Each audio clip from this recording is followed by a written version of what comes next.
हमने शहर को दी एक नई पहचान, हम हैं सिंघानिया बिल्डकॉन।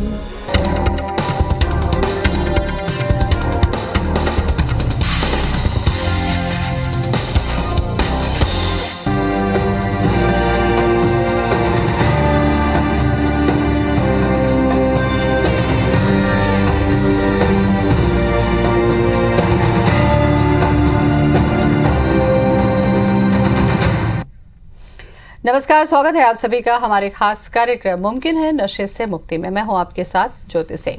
इस प्रोग्राम का हमारा उद्देश्य है युवा पीढ़ी को नशे से मुक्त करना, उन्हें जीवने के लिए सही दिशा दिखाना। नशा किसी भी तरह का हो नुकसानदायक होता है। शौकिया तौर पर शुरू किया गया ये नशा अपने चंगुल में कब फंसा लेता है इसका पता ही नहीं चलता, और इसका पता तब चलता है जब नशे की आदत हो चुकी होती है। ये आदत न केवल आपको बल्कि आपके पूरे परिवार को भी बर्बाद कर देती है। आज हम इस कार्यक्रम के जरिए जानेंगे कि नशा शारीरिक और मानसिक तौर पर कितना घातक होता है, लेकिन उसके पहले ये रिपोर्ट।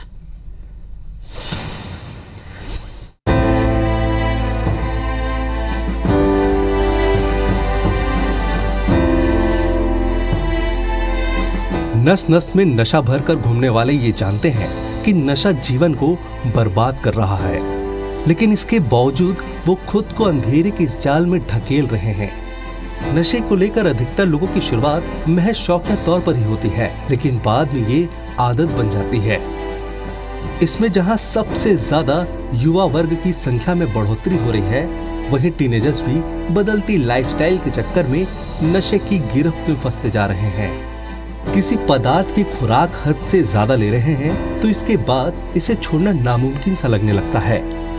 हालांकि अगर आप चाहें तो नशे की लत छूट भी सकती है। अगर मन को मना ले तो कोई भी काम ऐसा नहीं है जो नहीं हो सकता। मन मान गया तो फिर शरीर को घून की तरह चाटने वाला नशा अपने आप साथ छोड़ देगा। लत किसी चीज की भी हो बहुत बुरी होती है। खासकर नशे की लत की बात की जाए तो ये घर बार से नाता तोड़कर सिर्फ बियर बार से जोड़ देती है। हकीकत ये है कि इस लत से आजाद होना मुश्किल तो है, लेकिन नामुमकिन कतई नहीं अगर सही तरीके से कोशिश की जाए। ऐसे में सिर्फ नशा छोड़ने के लिए एक पहल करने की जरूरत है, जिससे आपका कल बदल सकता है। बस एक संकल्प के साथ खुद के जीवन को नशा मुक्त बना सकते हैं।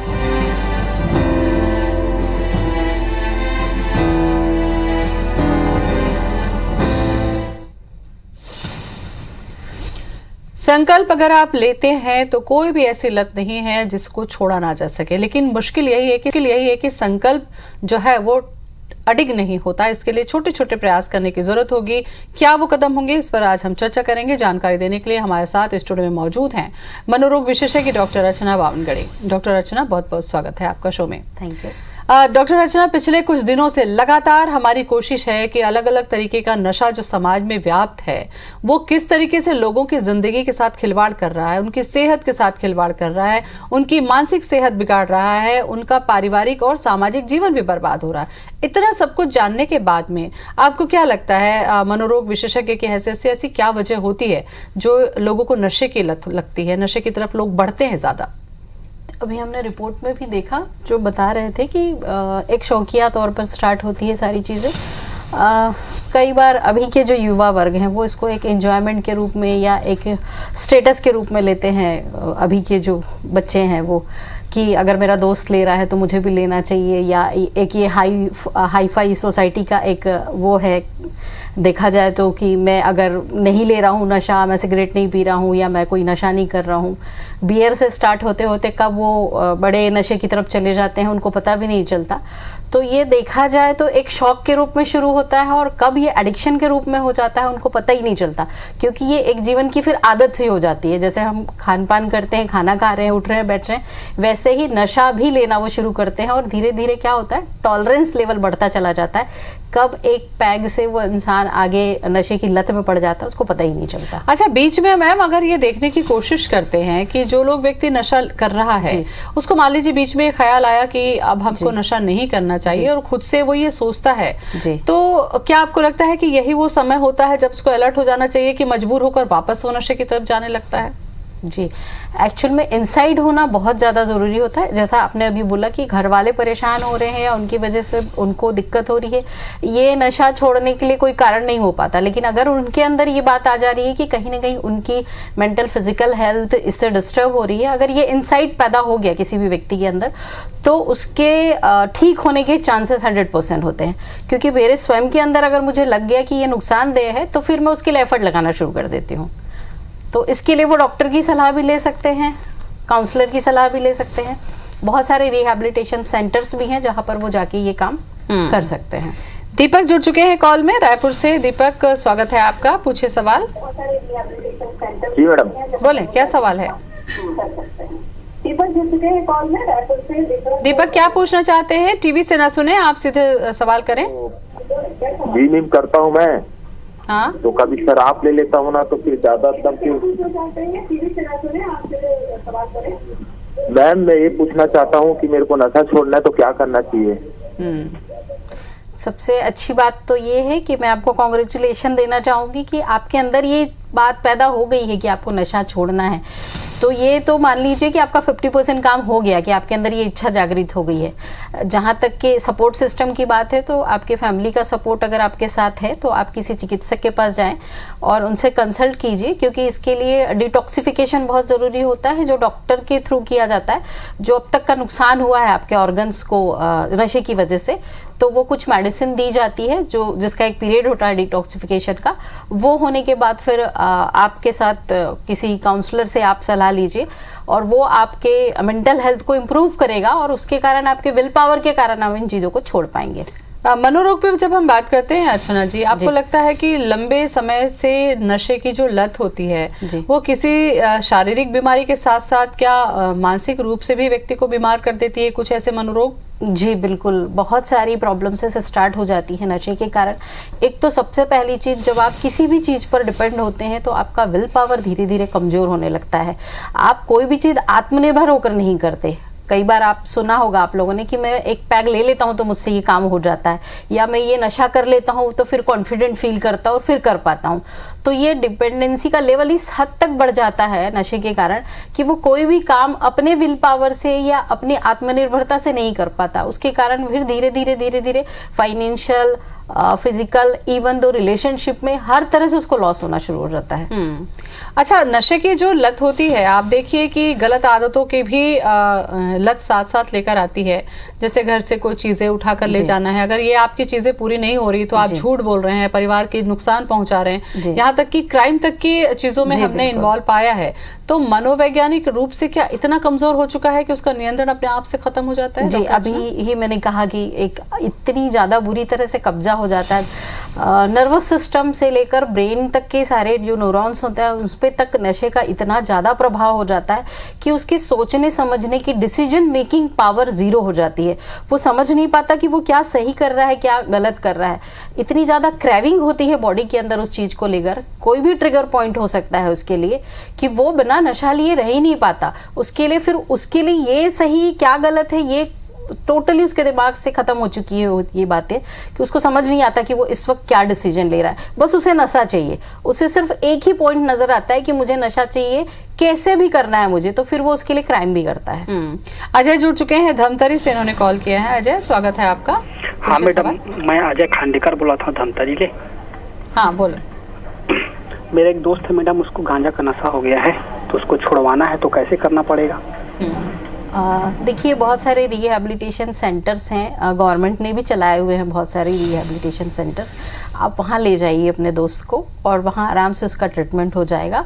और बहुत सारा सपोर्ट सिस्टम भी मिलता है, फैमिली वालों को भी काउंसलिंग दी जाती है वहाँ पर, तो आपके दोस्त की नशे की आदत छूट सकती है। अच्छा जी, बहुत सारे ये सवाल आते हैं जब लगातार जो प्रोग्राम हम कर रहे हैं उसमें यही सवाल आता है कि नशा हमको छोड़ना है, तो क्या किस कंडीशन में व्यक्ति को एडमिट करने की जरूरत होती है, या उससे पहले सेक्रेटरी से कंसल्ट करने से, टिप्स लेने से ये आदत छूट सकती है? मुझे लगता है इस पे थोड़ा विस्तार से आप बताइए। जी, एक्चुअली जैसे आपने बोला कि चिकित्सक के पास लेकर जाए, चिकित्सक के पास तो ले जाना बहुत जरूरी है, क्योंकि जो हम पहले ले चुके होते हैं नशा, कोई भी सब्सटेंस हो सकता है, वो गांजा हो, अफीम हो, शराब हो, तो उसमें होता ये है कि बॉडी के बहुत सारे ऑर्गन्स पे उसका इफेक्ट हो चुका होता है लंबे समय तक। जब हम कोई नशा लेते हैं तो वो डिटॉक्सिफिकेशन की एक प्रोसेस होती है, तो वो चिकित्सक की निगरानी में करनी होती है, क्योंकि बहुत सारे हार्मफुल इफेक्ट भी होते हैं। अगर ड्यूरिंग डिटॉक्सिफिकेशन दवाइयाँ जब चलती है, अगर उस वक्त उसने कोई सब्सटेंस ले लिया तो उसके जान को भी खतरा हो सकता है। तो बहुत ज़रूरी है कि जब भी आप छोड़ना चाह रहे हैं या आप किसी की नशे की आदत को छुड़वाना चाह रहे हैं तो आप चिकित्सक की सलाह जरूर लें। उनके उसमें गाइडेंस में ही आप ये करें तो ज़्यादा अच्छा है। लेकिन जिनको नशे की लत है डॉक्टर अर्चना, वो आसानी से डॉक्टर के पास भी नहीं जाना चाहते, साइकेट्रिस्ट के पास भी नहीं जाना चाहते।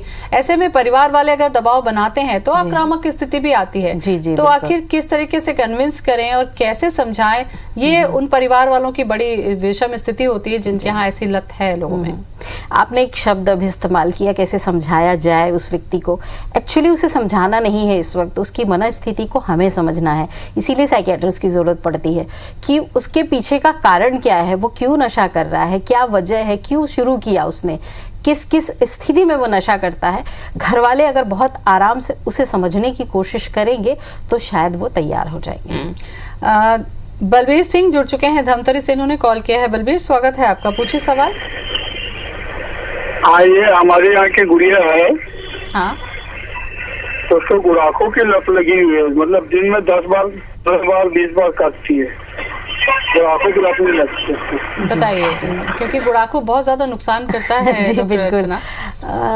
एक काम करें आप इस वक्त, सबसे पहले तो आप बच्ची का टाइम नोट करें कि वो किस किस समय पर गुड़ाखू करती है। एक रिप्लेसमेंट थेरेपी हम यूज करते हैं कि उस वक्त पर उसको कोई दूसरा टास्क करवाएं जो उसकी पसंद का हो, जिससे उसको हैप्पीनेस मिलती हो। क्या होता है, नशे के तुरंत बाद ब्रेन को एक हैप्पीनेस की फीलिंग आती है, एक बहुत बेटरमेंट फील होता है उस नशे की स्थिति में। इसलिए इंसान बार बार उस हैप्पीनेस को फील करने के लिए वो करना शुरू कर देता है। तो आप कोई दूसरा टास्क दें। सबसे पहले तो आप नोट करें कि वो किस किस समय पर करती है और उस समय पर आप उसको वो टास्क दें जिससे वो और बहुत ज़्यादा हैप्पी फील करे, तो वो रिप्लेसमेंट हो जाएगा उसकी हैबिट का। यहाँ पर अहम सवाल एक और भी होता है, जैसा कि उन्होंने कहा कि हमारे यहाँ की बच्ची को इस नशे की आदत है। क्या लगता है आपको कि जिनके घरों में माता पिता या बड़े इस तरीके से आदत होती है उनके घरों में, उनके लिए बहुत आसान होता है उनके बच्चों को इन सारी चीज़ों को देखकर अपनाना? हाँ, ये बात तो है कि हमारा जो सबकॉन्शियस माइंड होता है वो इन्फ्लुएंस होता है और बहुत तेजी से इन्फ्लुएंस होता है। आपने सुना भी होगा कि ब्रेन को ये पता नहीं होता है कि what is right and what is wrong. जब परिणाम आते हैं तो पता चलता है कि ये नुकसानदेह, लेकिन उसके पहले जो सबकॉन्शियस माइंड होता है वो इन्फ्लुएंस होके हर आदत को अडॉप्ट कर लेता है। जीतू जुड़ चुके हैं हमारे साथ में कॉलर। जीतू, स्वागत है आपका, बोले क्या सवाल है? गुटखा मेरे से नहीं छूट रहा है मैडम। गुटखा नहीं छूट रहा है और आपको, लेकिन ये देखना होगा कि गुटखा के परिणाम कितने भयानक होते हैं। डॉक्टर अर्चना, क्या लगता है कि परिणाम या ऐसी बीमारियां या ऐसे लक्षण बताना जरूरी है, एक भय भी जरूरी है, शायद उस वजह से छूटे? क्या ऐसा होता है? भय कभी नहीं छुड़ा पाता किसी चीज़ को। एक्चुअल में जब तक मेरे अंदर उस चीज़ के फायदे और नुकसान की बात मेरे अंदर नहीं आती तो सबसे ज़्यादा फोकस मैं किस बात पे कर रहा हूँ, मुझे क्या फ़ायदा हो रहा है इस चीज़ पे या मुझे क्या नुकसान हो रहा है इस चीज़ पे। अक्सर हमने देखा होगा कि बातचीत के दौर पर हम सामने वाले को नुकसान गिनाते हैं कि इस नुकसान से बचना है तो छोड़ दीजिए।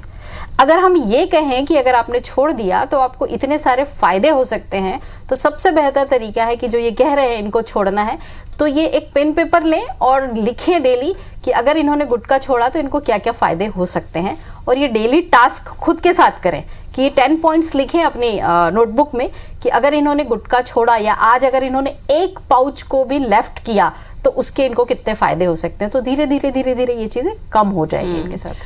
देखिए, धीरे धीरे ही लत बनती है। जब आपने शुरू किया होगा किसी नशे को तो वो धीरे धीरे करके नशे की बन चुकी है, लेकिन अब आपको लौटना होगा वापस, क्योंकि अगर स्वस्थ जिंदगी चाहिए, अपने परिवारों की खुशी चाहिए, तो आपको वापस धीरे धीरे सामान्य जिंदगी की तरफ लौटना होगा। इस प्रोग्राम के पीछे मकसद हमारा यही है कि हमारा जो यूथ है उसका करियर और भविष्य बर्बाद ना हो। डॉक्टर अर्चना, नशे की लत को एक समय में ये देखा जाता था कि एक एज हो गई है, टेंशन है, परिवार की जिम्मेदारी है, इस वजह से कई बार ये स्थिति बनती थी कि नशे की लत होती थी। लेकिन आज के समय में आप देखिए कि बच्चे, स्कूल कॉलेज के बच्चे सबसे ज्यादा मुझे लगता है कि नशे की गिरफ्त में हैं। इस पर माता पिता कैसे निगरानी करें, कैसे छुड़ाएं, बच्चों को कैसे इससे दूर रखें? माता पिता के पास बच्चा रहता है उससे ज़्यादा वो बाहरी एनवायरनमेंट में रहता है, और जो भी चीज़ वो बाहर देखता है उन चीज़ों को वो सही मानने लगता है। मैंने अभी थोड़ी देर पहले कहा था शायद आपको कि सबकॉन्शियस माइंड जो है उसको राइट रॉन्ग नहीं पता है, वो सिर्फ और सिर्फ एनिमेट करता है उन सारी चीज़ों को, इमिटेट करते करते पता नहीं कब उन चीज़ों को अपनी लाइफ में ले आता है। 4 दोस्त हैं, 3 अगर ले रहे हैं तो वो सोचता है कि मैं इनके ग्रुप में जिसको पीयर प्रेशर बोलते हैं कि अगर मैंने ये नहीं लिया तो मेरा फ्रेंड सर्कल मुझे रिजेक्शन देगा, तो वो चौथा बच्चा भी ऑटोमेटिकली उसको अडॉप्ट करने लग जाता है और करने लगता है। तो इससे माँ बाप उसको कैसे को करे, इससे बेहतर ये है कि आजकल जो माता पिता टाइम नहीं दे रहे हैं बच्चों को, कम्युनिकेट नहीं करते या उनको समझने की कोशिश नहीं करते, इसलिए बच्चा उन सारी चीज़ों को बाहर तलाशता है, दोस्तों के बीच तलाशता है। तो वो दोस्तों के बीच जो चीज़ें तलाश रहा है, तो 4 चीज़ें अगर उसने ली तो चौथा ये ऑटोमेटिक कब उसकी लाइफ में आ जाएगा पता ही नहीं चलेगा। तो माँ बाप जो भी पेरेंट्स देख रहे हैं इस प्रोग्राम को, अगर वो चाहते हैं कि अपने बच्चों को इन सारी चीज़ों से दूर रखें, वो उन्हें टाइम दें, क्वालिटी टाइम दें, बैठ के बातचीत करें, उनकी परेशानियों को जानें, उनको समझें कि वो क्या चाहते हैं लाइफ में, कैसी लाइफ चाहते हैं, एक्सेप्ट करें। सबसे बड़ी चीज़ तो ये है कि अपने बच्चे को एज इट इज़ एक्सेप्ट कीजिए, क्रिटिसाइज मत कीजिए, क्योंकि जहां आपने रिजेक्शन दिखाया तो वो एक्सेप्टेंस के लिए नशे को भी शामिल अपनी लाइफ में कर सकता है। अच्छा, एक चीजें और बदली हैं डॉक्टर अर्चना। समाज में एक ऐसा समय था कि नशे विषय की जब बात होती थी तो ये समझा जाता था कि महिलाएं हैं, लड़कियां हैं, जो बच्चियां हैं, वो इन सब चीजों से दूर रहती थी, या उन पर हमने देखा कि उतना नंबर नहीं था उनका। लेकिन आज हम देख रहे हैं कि जो यंग बच्चियां हैं, लड़कियां हैं, चाहे सिगरेट है, चाहे हुक्का है, इस तरीके की चीजों का सेवन बराबरी से वो कर रही हैं, जबकि आने वाले समय में उनके ऊपर मातृत्व की भी जिम्मेदारी आने वाली है। तो आपको लगता है कि लड़कियों के लिए बहुत ज्यादा खतरा है, क्योंकि आगे उनको मातृत्व के तरफ भी बढ़ना होता है? जी, खतरा तो देखिए दोनों जेंडर को है, मेल को भी है, फीमेल को भी। मेल में भी इम्पोर्टेंसी जैसी चीजें आ जाती है नशे के कारण एक हायर लेवल पर। जहां तक कि आपने बोला कि बराबरी वाली बात आती है यहाँ पर, तो दोनों का रोल हमारी सोसाइटी में इक्वल है। अब इक्वल हर तरीके से है, तो इस इक्वालिटी को स्टेटस सिंबल के रूप में लड़कियों ने ऐसे ले लिया कि अगर मुझे मेल से इक्वल फील कराना है सोसाइटी में अपने आप को, तो जो मेल कर रहा है मुझे वो करना चाहिए, तब कहीं जाके मैं बराबरी के रूप में देखी जाऊंगी समाज में। ये जो मिथ्या चीजें दिमाग में आ गई हैं या इस तरीके से लड़कियां सोचने लग गई हैं, अगर आपको सच में बराबरी करनी है, जेंडर बायस जो हमारे समाज में है, तो आप नशे को लेकर बराबरी मत कीजिए। मेरी ये रिक्वेस्ट है सारी फीमेल से।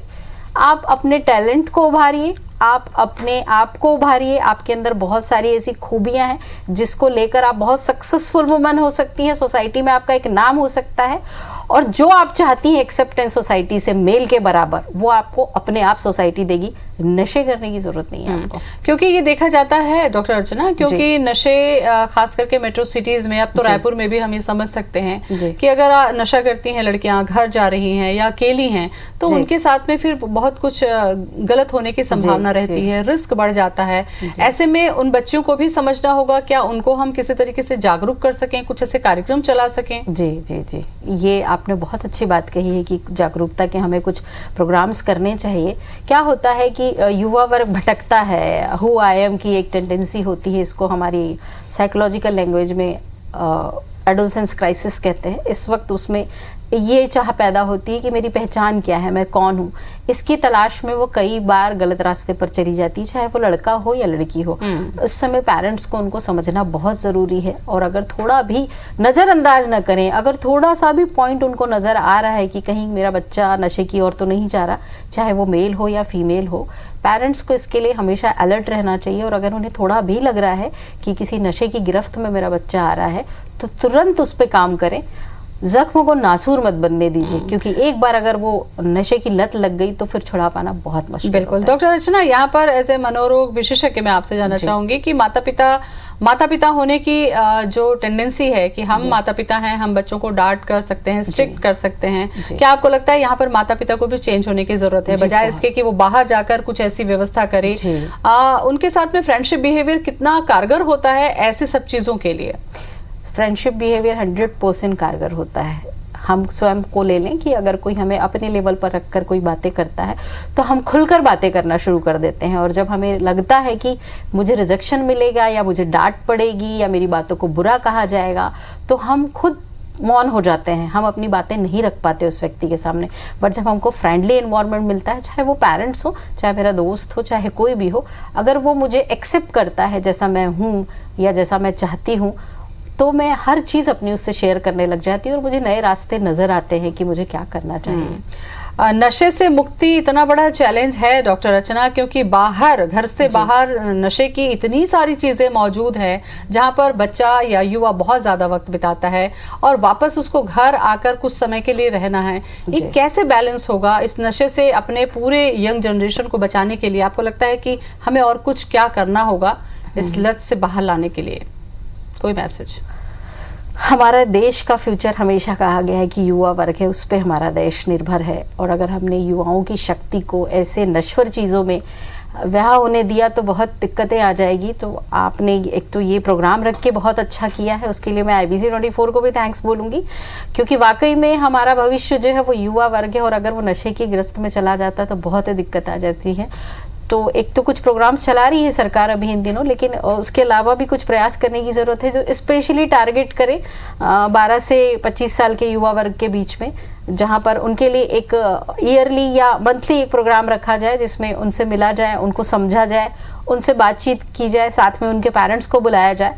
और ये प्रोग्राम अगर करती है भारत सरकार, या हम अगर छत्तीसगढ़ सरकार की बातें करें कि अगर वो इस तरह के कोई प्रोग्राम चलाती हैं मेंटल हेल्थ इश्यूज़ को लेके, सिर्फ और सिर्फ नशा ही ये कारण है ऐसा नहीं है।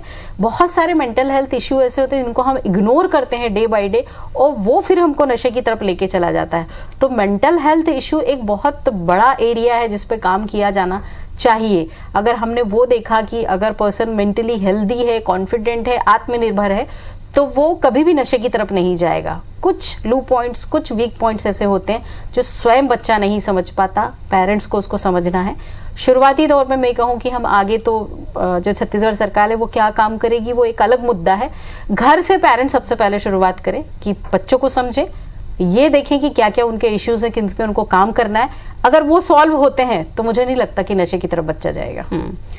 दूसरी एक और अहम चीज मैं आपसे जानना चाह रही थी डॉक्टर रचना, कि अगर ऐसी स्थितियां बन रही हैं तो माता पिता को बड़ा झिझक होता है कि अरे हम अपने बच्चों को साइकेट्रिस्ट के पास ले जाएंगे, कहीं ऐसा तो नहीं है कि दुनिया सोचेगी कि पागल को ही तो डॉक्टर के पास ले जाया जाता है। आपको लगता है ये बहुत यहाँ पर भी जागरूक होने की जरूरत है कि मनोरोग अपने आप में बहुत गंभीर चीज है जिसको हमें समझना होगा, डॉक्टर की सलाह लेनी ही होगी। जी एक्चुअली जो ये स्टिग्मा है, अभी आपने बोला कि कोई पागल समझेगा या मेंटल हेल्थ इश्यूज को लेकर हम लोग नेगेटिव साइड पे चले जाते हैं। एक्चुअल में ये मेंटल हाइजीन है। एक्चुअली इस वर्ड को हम अगर यूज डिफरेंट तरीके से करें कि जैसे हम डर्ट हमारी बॉडी पे आती है तो हम क्लीन करते हैं, तो सेम उसी तरीके से दिमाग पर बहुत सारे ट्रिगर्स पॉइंट आते हैं डे टू डे लाइफ में। तो अगर हम उनकी क्लीनिंगनेस की बात करें तो हमको किसी न किसी विशेषज्ञ की ज़रूरत पड़ेगी, और इसको क्लीन करना बहुत ज़रूरी है, क्योंकि अगर कहीं भी थोड़ा भी कचरा आता है तो वो चीज़ डिस्टर्ब करना शुरू कर देती है। उसी तरह ब्रेन भी हमारा है, तो उस ब्रेन को हमेशा अच्छी तरीके से हेल्दी रखने के लिए एक सपोर्ट सिस्टम की ज़रूरत है, और वो सपोर्ट सिस्टम एक मनोरोग विशेषज्ञ हो सकता है आपके लिए। और इसको गंभीर न लें, बहुत आसान है, बहुत इजी है। 1-2 काउंसलिंग में ही कई बार चीजें सॉर्ट आउट हो जाती हैं। जिन चीजों को लेकर हम बहुत बड़ा इशू समझ रहे होते हैं, दरअसल में वो बहुत छोटे से पॉइंट होते हैं जिसको विशेषज्ञ से मिलके आपको समझ में आएगा कि अरे ये तो बहुत ज्यादा आसान था, मैं यूं ही इतने दिन परेशान था। तो पेरेंट्स इसको ईजी ले, गंभीर न ले। हाँ, और थोड़े से जागरूक होना जरूरी है, बजाय इसके डॉक्टर रचना की हमारा ये संकोच हमारे अपनों को एक लंबे समय तक नशे की लत में डालकर उनकी जिंदगी बर्बाद करे। बेहतर है कि समय से पहले अलर्ट हो जाएं और एक्सपर्ट से सलाह लें, क्योंकि नशा किसी भी तरीके का हो फायदेमंद नहीं होता। जितनी जल्दी हो सके इसकी लत से बाहर आना होगा। बहुत बहुत शुक्रिया आपका डॉक्टर रचना हमसे बातचीत करने के लिए। नमस्कार।